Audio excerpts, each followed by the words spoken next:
केजरीवाल जी आपके पुराने साथी हैं, आपने मिलकर के संघर्ष किया, आप पार्टी के स्टार कैंपेनर हैं, हर इलेक्शन में आपकी जरूरत पड़ती है, जाते हैं, लोकप्रिय भी हैं, कविताएं भी आपके लोग सुनते हैं, आपके फॉलोअर्स हैं सोशल मीडिया में, इतना सब कुछ है तो कोई ना कोई वजह तो होगी कि अरविंद केजरीवाल ने सोचा कि इसको राज्यसभा में ना भेजा जाए। यही सब वजह थी। और क्या वजह हो सकती है। एक वक्त तक मैं तेरी ज़रूरत बना रहा, अब यूं हुआ कि तेरी ज़रूरत बदल गई। अभी आपने कहा कि भाई वो एक पैसा ला सकता है, एक पैसे का हिसाब कर सकता है, हम कार्यकर्ता ला सकते हैं, हम वो ला सकते हैं, तो पार्टी की प्राथमिकताएं तय हो गई है, प्राथमिकता अपनी तय कर लेगी, इस बात पर कोई दुख नहीं है। अगर मीरा जी जाती हैं, आतिशी जाती हैं, आशीष जाते, आशुतोष जाते, एक सामान्य नीचे का कोई कार्यकर्ता चला जाता तो मुझ जैसे बात करने वाले या मेरे समर्थन में जो लाखों कार्यकर्ता थे, उनका मुंह नहीं रहता ये कहने के लिए कि कुमार भाई आप क्यों ऐसा कह रहे हैं, कुमार भाई के लिए क्यों ऐसा कहें, क्या दिक्कत है कुमार भाई। और मैंने पिछली एनसी में बोला भी था कि मुझे कोई पद ना मिले, अगर मैं सिर्फ कार्यकर्ता रहूं तब भी मैं कुमार विश्वास रहूंगा, पार्टी को आवश्यकता पड़ेगी।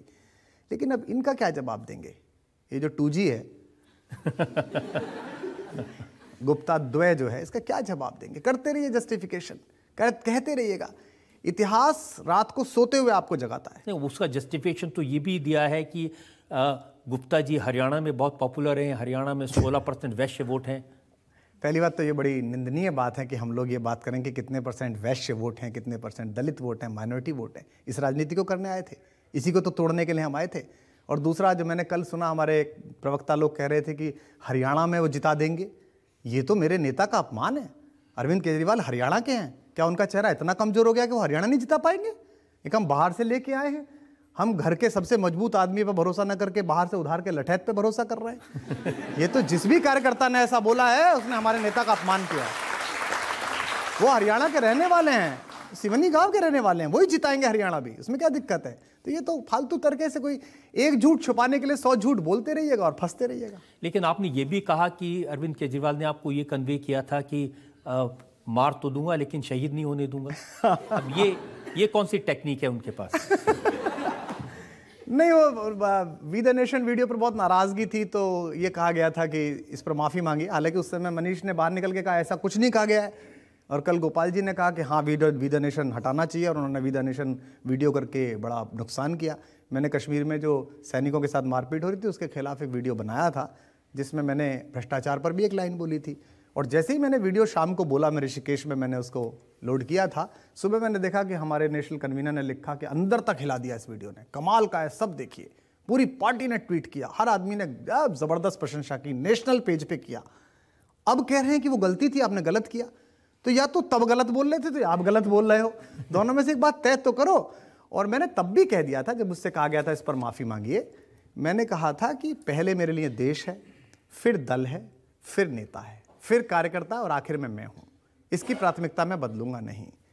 मैंने ये देश के सैनिक के स्वाभिमान के लिए कहा था, और 200 साल बाद, 300 साल बाद अगर इतिहास में एक पन्ने पर एक लाइन भी मेरे लिए आई तो इस वीडियो को देखकर लोग गर्व करेंगे वी द नेशन को कि कुमार विश्वास ने इसके कारण कुछ भी सहा लेकिन इस स्टैंड से समझौता नहीं किया। और मैं आपकी अदालत के दर्शकों को पिछली बार भरोसा देकर गया था, फिर भरोसा दे रहा हूं, देश की बात होगी तो अपने आप के खिलाफ भी बोलूंगा, अपने बाप के खिलाफ भी बोलूंगा, इसमें कोई समझौता नहीं।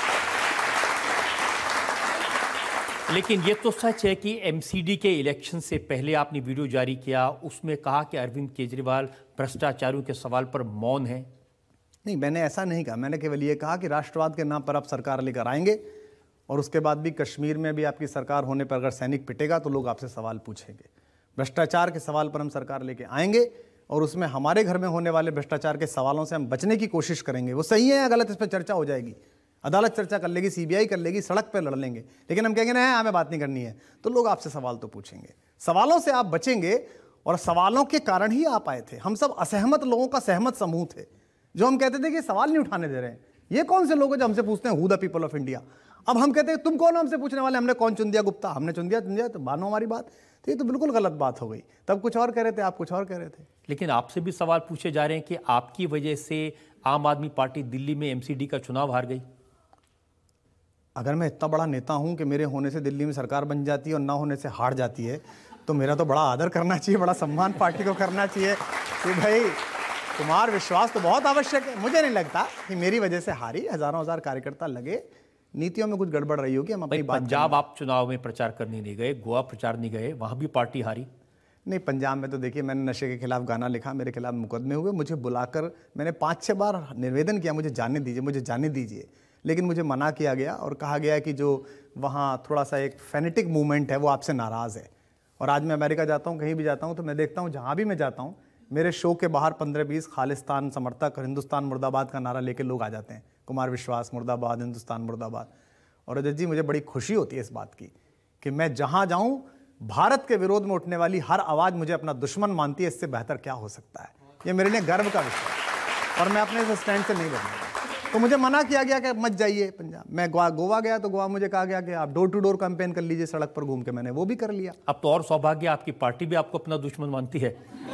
नहीं, देखिए जब चाणक्य से बुलाकर मगध के महामंत्री दंडायन ने कहा था कि तुम मगध के खिलाफ षड्यंत्र कर रहे हो, तो महात्मा चाणक्य ने एक वाक्य कहा था प्रधानमंत्री जी से कि प्रधानमंत्री जी आप थोड़ा स्वयं को समझा लीजिए, नंदवंश मगध नहीं है।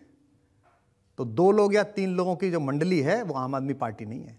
आम आदमी पार्टी लाखों करोड़ों लोग हैं जो सड़क पर बाहर खड़े हुए आपकी प्रतीक्षा करते हैं। तो 2 लोग 3 लोग ये सोचें कि वो मेरा विरोध कर रहे हैं, वो मेरे खिलाफ षड्यंत्र कर रहे हैं। पार्टी का हर कार्यकर्ता किसी को जी बोलता होगा, मुझको आज भी कुमार भैया बोलता है, और ये मेरी ताकत है, मेरी शक्ति है अपनी पार्टी में। लेकिन आप खुद ही कहते हैं कि अभिमन्यु की तरह मारे जाएंगे। हाँ, अगर आप महारथी किसी को घेर लेंगे, कभी तब कुछ और कहेंगे, अब कुछ और कहेंगे, एफिडेविट पहले तैयार हो जाएगा, पीएसी बाद में होगी, तो लोगों को तो शक तो होगा ही। लेकिन अभिमन्यु जिस दिन युद्ध करने गए, मुझे प्रसंग याद आया, तो उन्होंने सबके पैर छुए, तो सब ने कहा कि विजयी भव विजयी भव विजयी भव। मामा के पैर छुए कृष्ण के, तो कृष्ण ने कहा यशस्वी भव।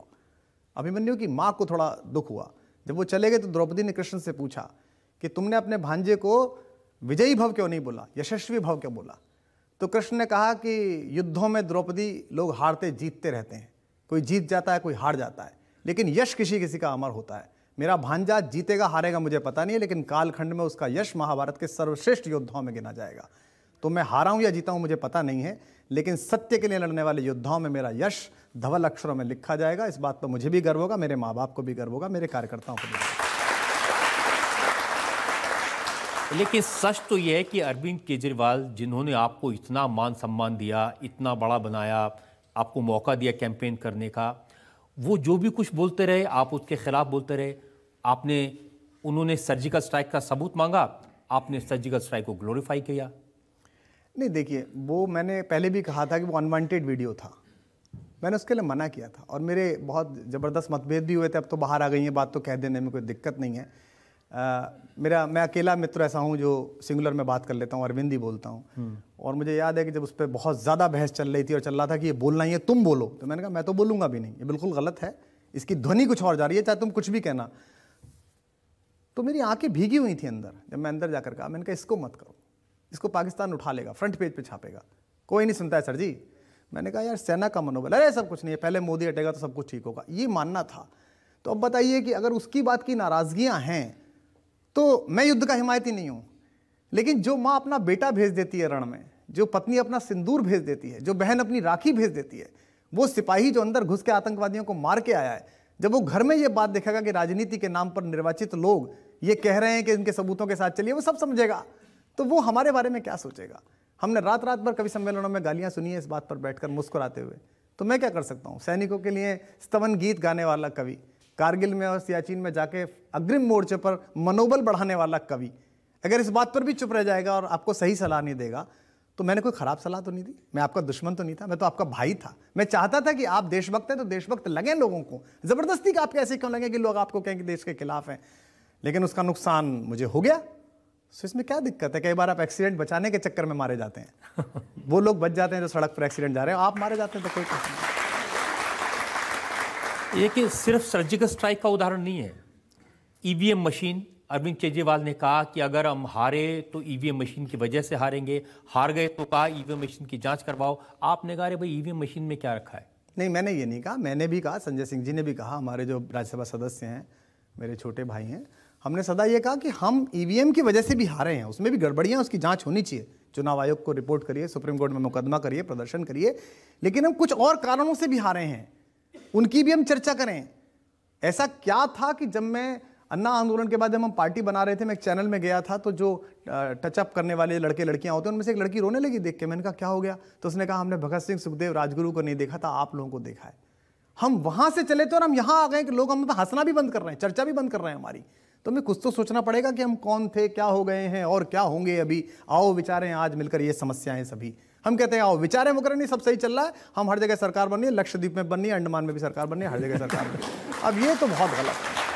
कार्यकर्ता को कब तक भ्रम में रखेंगे? लेकिन सही चल रहा है ये तो आप ही बताते थे। जब कपिल मिश्रा ने इल्जाम लगाया कि उन्होंने 2 करोड़ लेते हुए देखा है अरविंद केजरीवाल को, उन्होंने सबूत दिए इस बात के, आपने कहा नहीं नहीं अरविंद केजरीवाल तो दूध के धुले हैं, वो तो भ्रष्ट हो नहीं सकते। मैं आज भी ये कहता हूं कि किसी पर बेबुनियाद सवाल उठा देना, जैसे वो 7 महीने पहले जब इस कत्ल की साजिशें शुरू हुई इस शहादत की, तो इसमें तय होना था कि ये 2 तरह के होते हैं ना, एक हलाल होता है और एक वो होता है दूसरा, मतलब तेजी से काट देना और फिर धीमे धीमे वाला क्या होता है, झटका। तो ये तय हुआ कि क्या किया जाए। तो वो एक लोजपा से एक विधायक से कहलाया कि कुमार विश्वास तो 40 पता नहीं करोड़, भूल भी गया कितने करोड़। सो उसने इल्जाम लगा दिया, फिर वो डरा दिया गया कि नहीं बाहर निकालो, और आज तक भी उस पर कुछ प्रूव नहीं हुआ, उसको वापस ले लिया गया। मैंने लिख के भेजा पीएससी को कि भाई 3 बातें होती हैं, अगर वो सही कह रहा था तो मुझे निकाल दो, अगर वो गलत कह रहा था तो उसे निकाल दो, अगर पार्टी बचानी है कि नहीं एक विधायक बच जाए, मुस्लिम विधायक है बचना चाहिए, तो वो छोटा है मुझसे 6 साल उम्र में, उससे पीसी करा के ये कहला दो कुमार भाई बड़े नेता हैं, बड़े भाई हैं, गलती हो गई थी, माफी मांगता हूं। मैं कहूंगा हमारा छोटा भाई है, माफ कर देता हूं। तीनों ही काम आपको नहीं करने थे, क्योंकि आपने उछाल के देखा था खंजर के पीठ पे लगा के दिल पे लगा, वो उल्टा जाके आपकी इमेज पे लग गया। तो अगर किसी ने कहा, मैं नाम नहीं लूंगा, अगर किसी ने कहा कि इतने पैसे ले रहे थे, ऐसे कहते, ये गलत बात है। आपके पास तो साक्ष्य हो, सबूत हो तो लाइए। और ये मेरे आपके बारे में तो इतनी बात नहीं थी, लेकिन जब कपिल मिश्रा ने केजरीवाल पर इल्जाम लगाए तो लोगों को वाकई में लगा था कि अगर उनकी सरकार का एक मंत्री ये बात कह रहा है, लेकिन आपने तो उस समय डिफेंड किया था, ढाल बन के खड़े हो गए थे आप केजरीवाल के लिए। अब ढाल तो हम सदा ही बने रहे, हमें पता नहीं था कि ढाल के पीछे राजा बच जाता है, ढाल टूट जाती है। तो हम तो पहले दिन से ही ढाल बने हुए हैं, सब कुछ थे, और हमने तब ये कहा भी था, और मैं आज भी ये मानता हूं कि जो चीजें वो साक्ष्य के साथ आए। देश के इतने सारे हजारों करोड़ों लोगों का जो भरोसा है ना, वो मजाक का विषय नहीं है कि रोज आप कुछ भी करते रहिए। मैं सदा कहता हूं रजत जी, ये आपकी अदालत हो जाएगी, लोग देख लेंगे, हमें आपकी बात सुन लेंगे, लेकिन अगर ये सब फेल हुआ तो अगले 40 साल माएँ अपने बच्चों को आंदोलन के लिए नहीं भेजेंगी। कोई भी दामनी कराहती रहेगी, कोई भी भ्रष्टाचार से देश लूटता रहेगा, माएँ कहेंगी अरे सब नाटक करते हैं, ऐसी करते हैं, सरकारें बनाते हैं, आपस में लड़ते हैं, फिर पदों के लिए लड़ते हैं, सब बेच देते हैं। तो इतिहास माफ नहीं करेगा।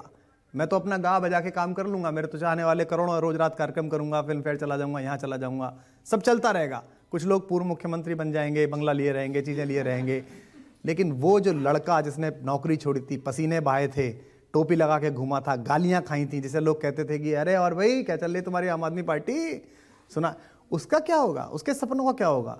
ये सवाल उठाता रहा हूं उन कार्यकर्ताओं के लिए कि भाई उनकी भी जरा सोच लो, उनकी भी सुन लो। देखिए वही कार्यकर्ता आज सवाल पूछ रहा है, मीडिया में छप रहा है कि गुप्ता जी और गुप्ता जी को 50-50 करोड़ रुपए लेकर राज्यसभा की टिकट दी गई। मैं ऐसा कुछ नहीं बोलूंगा, मानहानि कर दी तो मेरे पास तो देने के भी पैसे नहीं है। पर हाँ, वो ये जरूर पूछ रहा है कि अजगर लपेटने के गुण के अतिरिक्त और कौन कौन से गुण उनमें हैं। और गुप्ता जी धुआंधार रैली करेंगे, भाषण देंगे, राज्यसभा में चित्त कर देंगे सारे भाजपा के प्रलापियों को और कांग्रेस के आलापियों को, और उसके बाद फिर पूरा देश सम्मोहित होकर कहेगा कि क्या चुन के लाए हैं। कोहिनूर जो खो गया था, लंदन से आ नहीं पाया, वो अपने घर में मिला। सो बधाई उनको। लेकिन वो सुशील गुप्ता जी ने आपको चेतावनी दी है कि आप अनुशासन में रहें, संयम से बोलें। अब ये दुर्भाग्य ही है कि हमारी कमाई की मलाई चाटने खाए हुए कुत्ते शेरों पर भौंक रहे हैं।